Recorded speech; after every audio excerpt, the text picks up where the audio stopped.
Welcome to the Grow Your Business and Grow Your Wealth podcast with Gary Heldt. Gary is an expert in helping business owners put together a plan that will provide a better future for their businesses, themselves, and their families. On the podcast, Gary interviews other professionals who share his vision, and together they share secrets and strategies any business owner can use to build a better financial foundation for your business and your life.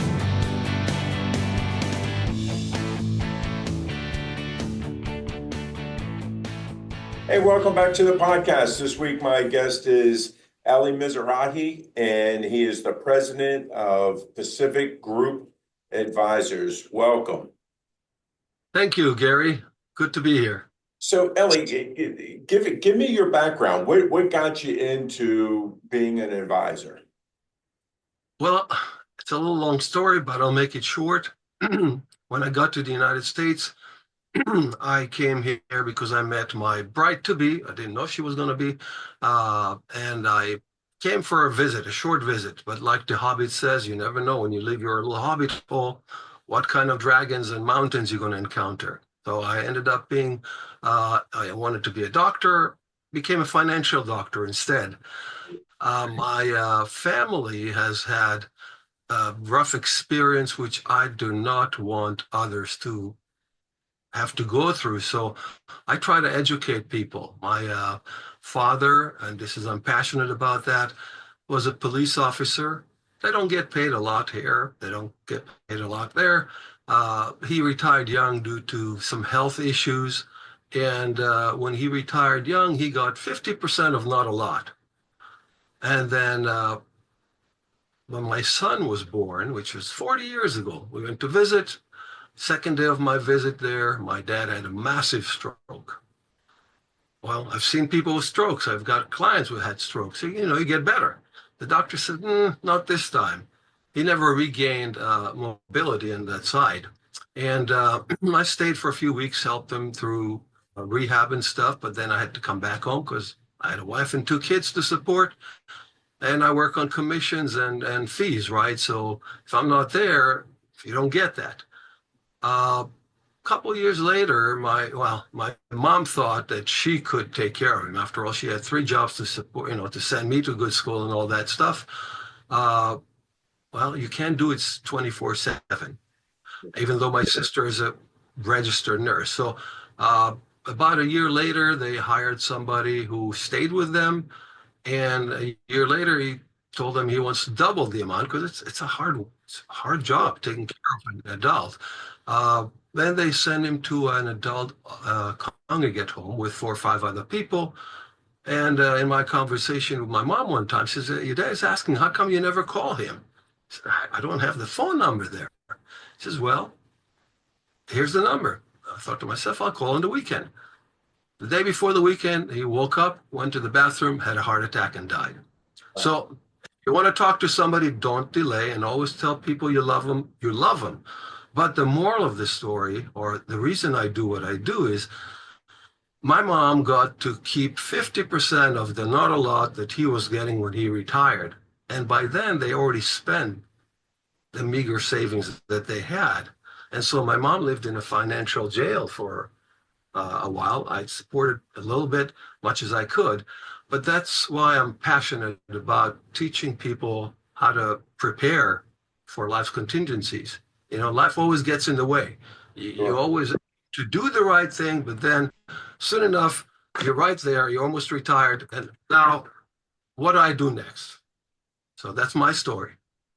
So in doing this, I mean, you're helping families in, hopefully before they get into a crisis, you're helping the families be able to preserve their wealth and help for a smooth transition into retirement, and then also into the afterlife and future generations. No, I don't help them with the afterlife. That's the clergy.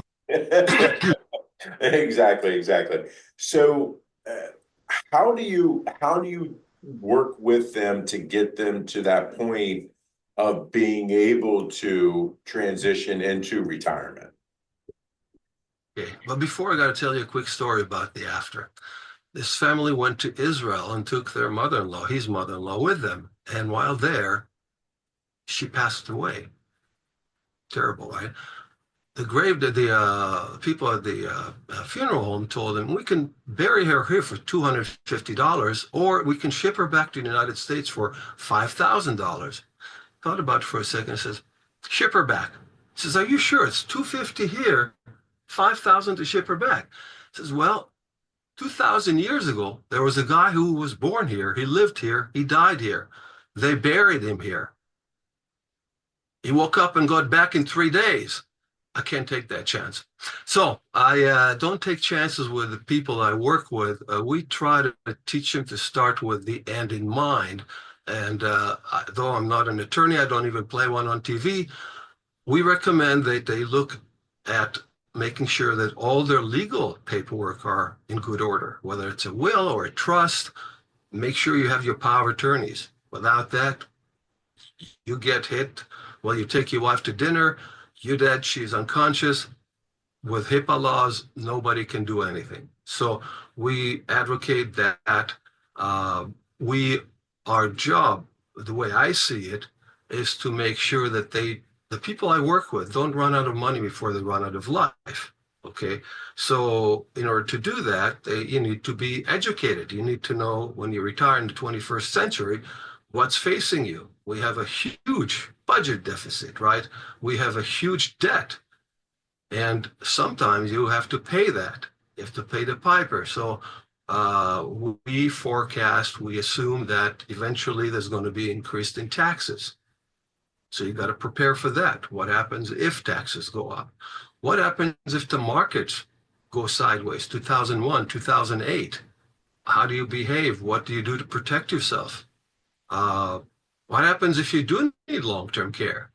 Do you have anything for that? So we look and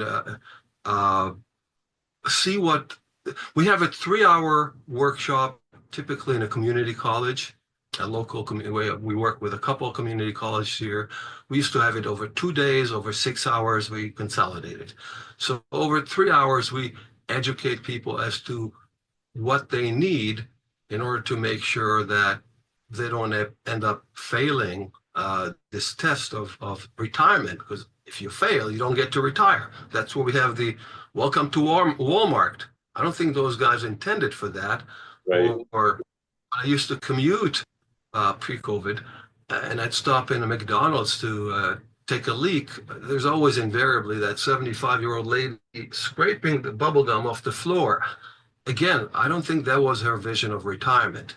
So retirement is when you have more income than expenses. If you can get there young, great.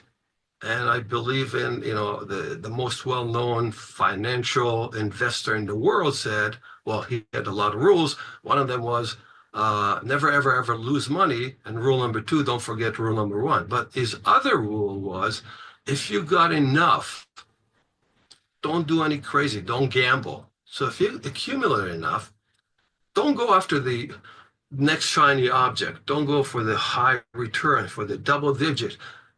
Just make sure you cover all your nuts. If you got enough income, protect that. The rest of the stuff, yeah, go crazy with it. Right. So you have a background in advanced martial arts. How have you kind of equated that discipline and things that you do there into work? Well, advanced. When you get a black belt in martial arts, that means that you're master of basics.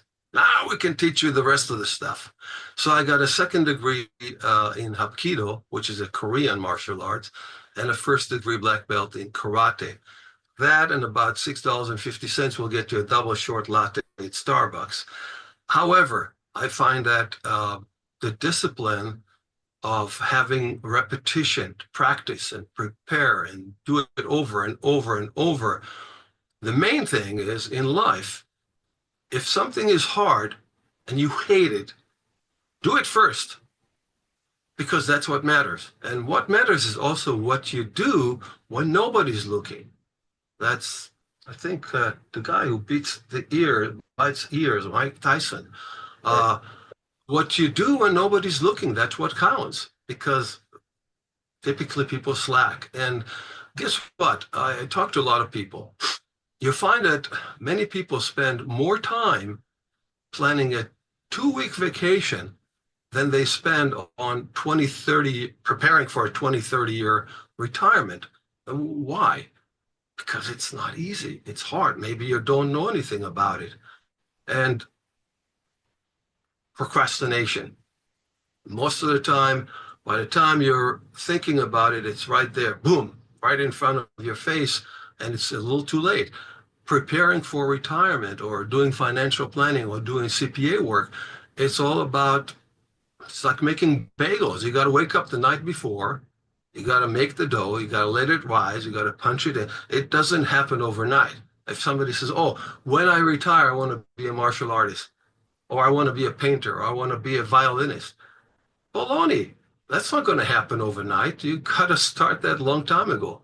And also make sure you retire to something, not nothing, because otherwise that recliner is waiting for you. And guess what? 2 or 3 years and you play dead. Right. And so that better half gets to get a new boyfriend with all the money that you Right. What are some of the common mistakes that you're seeing people make? Obviously, procrastination is one of them. What other things do you see, that mistakes that you're seeing that the people make? I'll tackle this differently. I'll say most everybody has got a lot of the pieces they need. Okay. They worked hard. In the old days, you worked at one job, you retired at 65, you had a pension and Social Security, and, savings was for the rich people, or if you had some, it was just for incidentals. The thing is that nowadays, most people work in 10 to 15 different jobs, and you don't have the pension. So your job is to make sure that you diligently take care of that 401k. Like I said before, I believe that taxes will have to be increased. Otherwise, our grandkids they're doomed. So prepare for taxation. If you're able to contribute into a Roth 401k, if you're a single individual, you have your own LLC or a corporation, you can try something like Solar 401k and convert that, make conversions if they're allowed into Roth. Taxation in mind, you can use other instruments that are available to you, like maybe a specially structured universal life that, okay, doesn't get great returns, but some kind of like bond-like returns, 5 to 7%, but you accumulate the after-tax dollars tax-free. There's no limitations. There's no maximum. There's no maximum income, maximum contributions. And then when you retire, you have hundreds of thousands of dollars that you can take as a tax preferred loan against the policy. You never have to pay it back, and you can create a stream of income from that. Also, those are designed for some other thing that most people don't think about. Typically in my classes, I might ask people how many of them think they might need long-term care. Now, when I started this back in 1984, 1 in 4 people was expected to need some sort of long-term care in their lifetime. Today, the numbers are 7 out of every 10 people. And when I ask who here thinks that you might need care, crickets. I suppose everybody who comes to my classes are just the healthy people, but those particularly designed policies, our ex-president had 7 of them, okay, are designed so that you can have living benefits. Should you need care, they're underwritten for death benefit, but you can't really sell life insurance by calling it death insurance. Not very good slogan for marketing. So they call it life insurance, but truly life insurance should pay you when you're alive. So if you get to a situation and you need care, you cannot perform 2 out of 6 activities of daily living. They allow you to take your death benefit while you're alive. So instead of buying one of those, I used to sell quite a bit of long-term care when I started. I worked with lots of different unions, the Boeing retirees, different locals here. And it was very difficult to convince them that they might need long-term care because everybody says, oh, Medicare will take care of it. No, they don't. But if you need long-term care, rather than buying a nursing home policy the traditional way that people used to do it, uh, which is use it or lose it. If you die in your sleep, you get nothing, and underwriting is tough, and premiums double and triple. When you have one of those IULs, universal life policies, you can get the benefits while you're alive. It's not paying you back for something you already paid. You just get the money. You can take your kids on a trip around the world and exit with grace. So those are some of the unique things that people don't think about. I also talk a lot about people, you have insurance for everything in life. You have health insurance, you have life insurance. You don't dare leave the house without car insurance, homeowners, and so on. Maybe disability if you're self-employed. But most people don't have any insurance for their investments.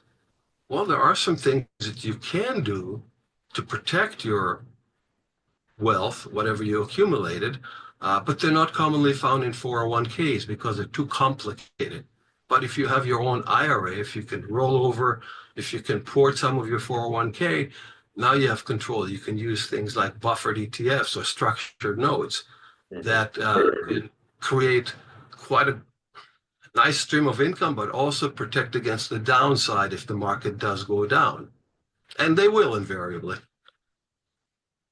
So going through all of this, you help them identify, I'm going to say the mistakes that they're making, the gaps that they have, and then you turn around and help them fill those gaps with what you think that can help them get to where they need to be by the retirement age.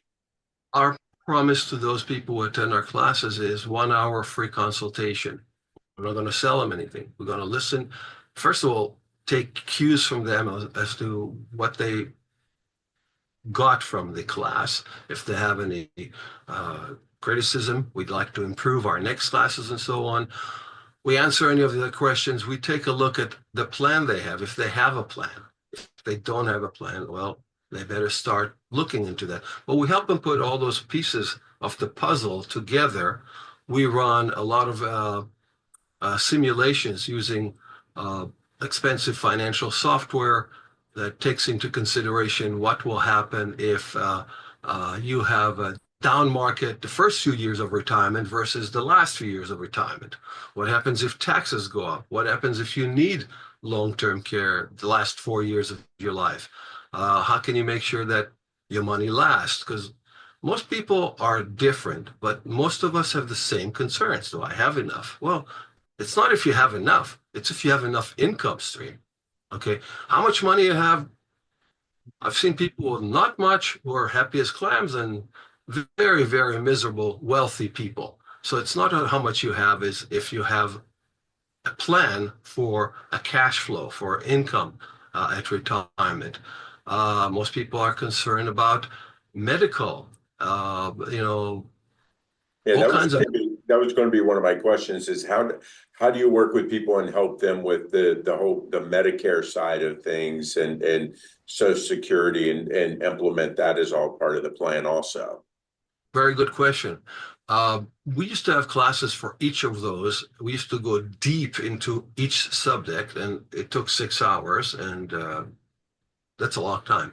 So we changed that. We go wide and not deep, and we talk about those things. So if they need assistance identifying what type of Medicare supplement they need, we will advise them. Some people are better off with a Med Advantage plan where they don't have premiums, and it includes also the prescription drugs, maybe a health club membership, maybe some teeth cleaning, all inclusive.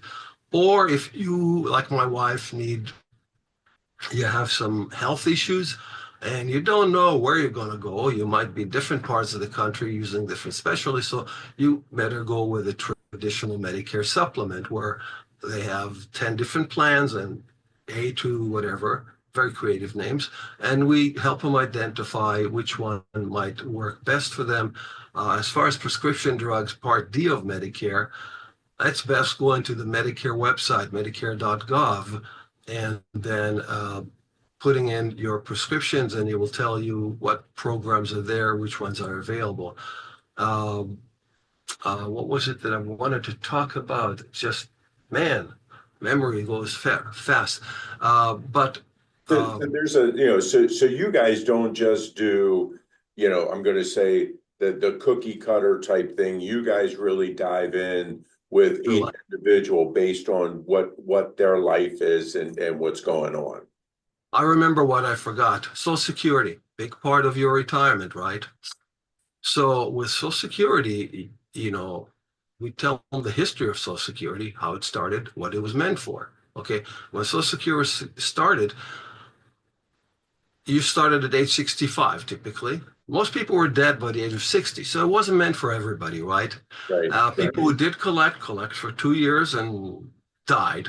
But the system was broken from the get-go. The first lady who got payments worked for 3 years, contributed $22, got $22,000. She lived to be 100.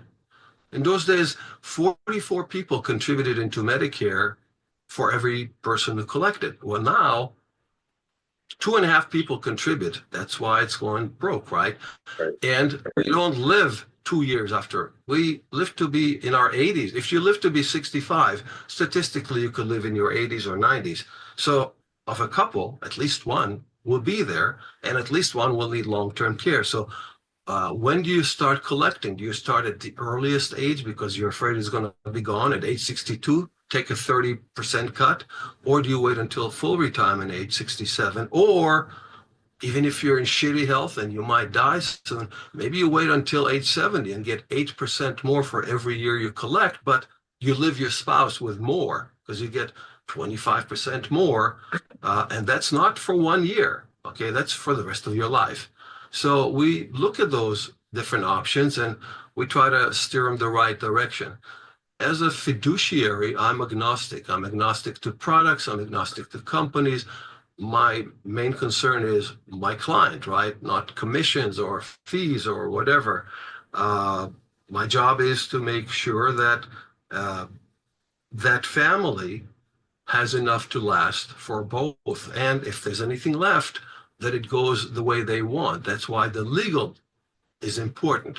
If you don't have any legal documents, who gets to decide? The courts. And then maybe somebody you didn't intend, your long lost cousin from wherever, or the one child that disowned you and you didn't want to leave him anything, or they're not responsible. They can't deal with money. So you start with the end in mind and you start with the legal. So even though I'm not an attorney, we look at all of that. Now, when we deal with people, we also manage assets, meaning not only insurance products, but securities. They might have vast assets. And if we just deal with this much of their assets, we still have to know everything else and advise them of everything else for free because as a fiduciary, you've got to have the entire picture, right? You can't just give them advice based on the little bit that they are admitting to you that they have. Now, Sure. I work with people and I build relationships. So over time, people like and trust me. And then I know everything about them and deal with most everything. So it's important that you, well, to me at least, it's relationships are very important. Right, right. Ellie, we covered a lot of stuff in a short period of time. We could go on for hours, I'm sure. Absolutely. What have I not asked you that you wish I had? Uh, well, it'll probably come to me as soon as we hang up. But It always happens that way. I know I would like to say, uh, how do we deal with contingencies? So you got to look at the worst thing that can happen and deal with that first. Okay. And the worst thing that can happen, we kind of briefly talked about it, is taxes going to go wrong. There could be COVID. There could be a couple of airplanes flying into a big building in New York. And bad things don't happen on their own. There's sometimes three of them or four of them. At the same time, your health goes bad. And at the same time, you find that your kids are in trouble. So one thing that I do find is most people, most advisors, and I admit that I do the same thing sometimes, a lot of times, they don't deal with the next generation, how to educate them. If you're a business person, especially, you should educate your kids. But like simple things like tax laws, you can gift your child, or not gift, you can employ your child. I don't know, clean up the office, take the shredding paper out, do some simple stuff, and pay them up to their standard deduction. What is it, $13,000-$14,000 this year? You get a tax deduction for that amount of money. They pay zero tax. Well, it's a win-win to me. And most people, when you ask people about what are the tax bracket, they forget there's a zero tax bracket. Your standard deductions. So one thing you didn't ask me is about Roth conversions. When somebody tells you should convert everything you have into a Roth, what should you do? Run, because it's not true. You should convert everything that your RMDs exceed your standard deduction. So if you have $500,000 401k and at age 73, you need to take like 3.8% of it. It's only 20,000. Your standard deduction as a couple is close to 30,000. Well, you can leave $500,000-$600,000 without rolling it over if you don't have a pension. If you have a pension, well, that will bump you up to a place where, oh yeah, we didn't talk about Social Security. It's being taxed. Some people don't know that. It didn't start being taxed, okay? But in the early 80s, they decided that we need to save Medicare. Later on, they decided to save Medicaid. So now up to 85% of your Social Security can be taxed. So you want to keep your income low enough so that it doesn't get over the provisional income, which is what the IRS counts towards figuring out whether or not your Social Security should be taxed.